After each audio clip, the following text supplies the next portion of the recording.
এই মাংসটা দেশি মুরগির মাংস বাজার থেকে নিয়ে এসেছি, এসে ধুয়ে রেখেছি গামলায়। এবার আমি এই মশলাগুলো এক এক করে মিক্সির ভিতর দেব। এই লঙ্কাটা দিয়ে দিয়েছি,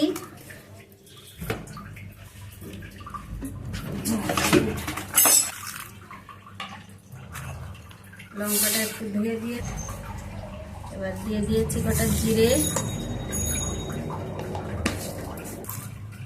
কটা গোলমরিচ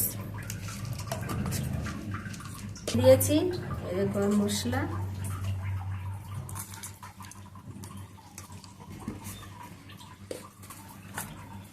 এবার আমি ছালিয়ে রাখা রসুনগুলো দিয়ে দিয়েছি। এবার এটা মিক্সচারে বাটা হবে। জল দিয়ে দিয়েছি, নুন দিয়ে দিয়েছি,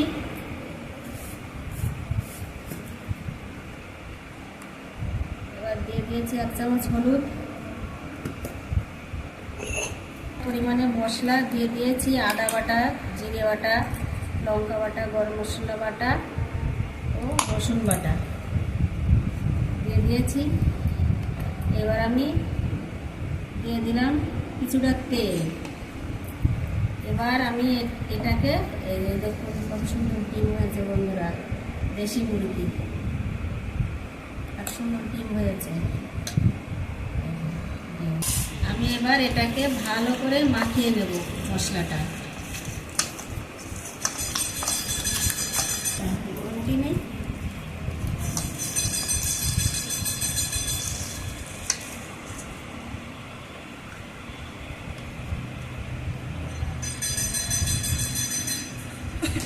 মাখানো হয়ে গেছে।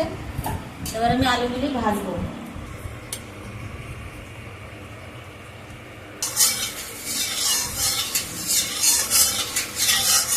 হয়ে গেছে, এবার আমি আলুগুলো ভেজে নেব। আলুগুলো দিয়ে দিয়েছি,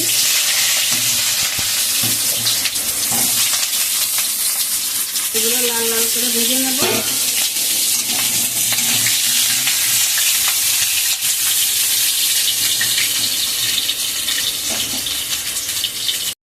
করে আমার ভাজা হয়ে গেছে, এবার তুলে দেব। এবার সব তুলে দিয়েছি, তেল দিয়ে দিলাম,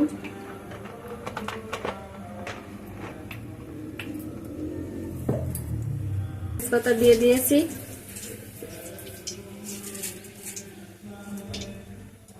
এবার জিরে দিয়ে দিয়েছি,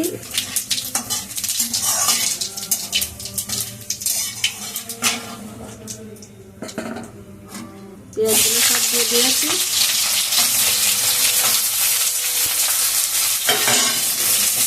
পেঁয়াজটা ভালো করে নিই, একটু হালকা লাল লাল ভাজা হবে, তারপরে মশলাগুলি সব দিয়ে দেবো। এবার বাটা এই সমস্ত মশলাগুলো দিয়ে দিয়েছি,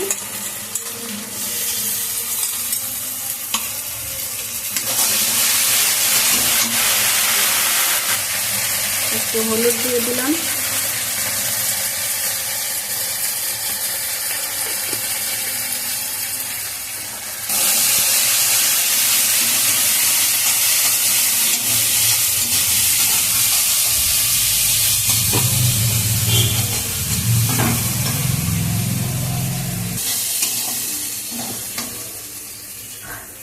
আমার কষানো হয়ে গেছে।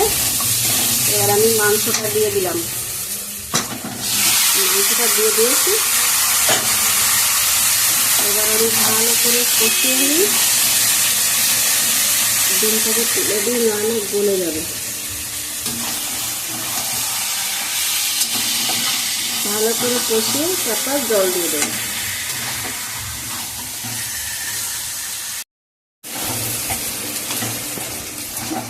মাংসটা আমার প্রায় কষানো হয়ে আসছে, এবার আমি জল দিয়ে দেবো।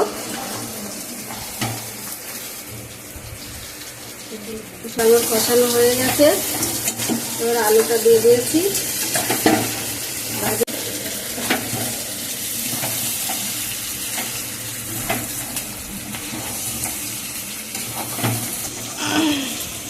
জল দিয়ে দিয়েছি।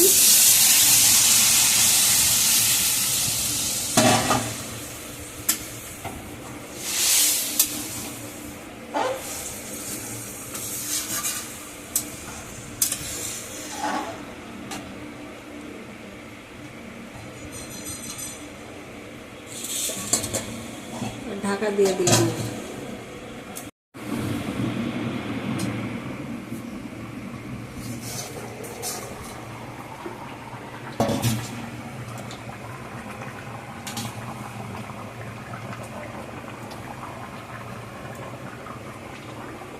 দেখুন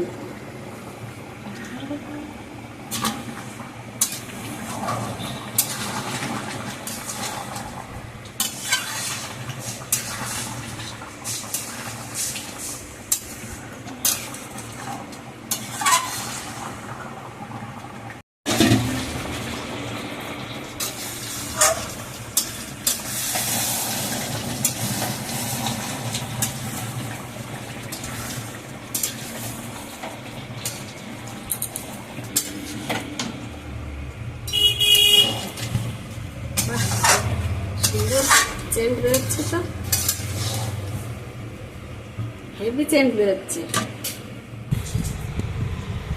আমার মাংসটা হয়ে গেছে, আমি এবার ঢেলে দিয়েছি।